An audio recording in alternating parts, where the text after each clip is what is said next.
VBG Ramji আইনের প্রতিবাদে জাতীয় কংগ্রেস ৪৫ দিন ব্যাপী লাগাতার আন্দোলনের কর্মসূচি হাতে নিয়েছে।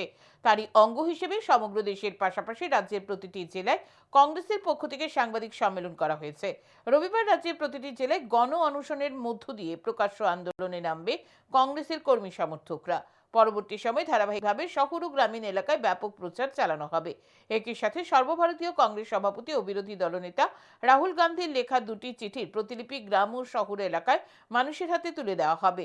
শনিবার প্রদেশ কংগ্রেস ভবনে সাংবাদিক সম্মেলন করে এই সংবাদ জানান প্রদেশ কংগ্রেসের মুখপাত্র প্রবীর চক্রবর্তী।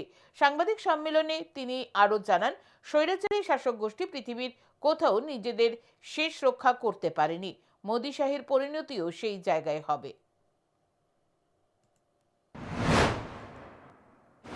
কিন্তু মৌলিক অধিকারের আইন ৫ সালের আগে কোনটা মৌলিক অধিকারের আইন ছিল না, প্রকল্প ছিল। মোদীজি যেটা করেছে সেটা একটা প্রকল্প, এটা কোনো আইন নয়। এটাতেই বোঝা যায় যে মিথ্যার অবতারণাটা এই স্তর পর্যন্ত চলে এসেছে।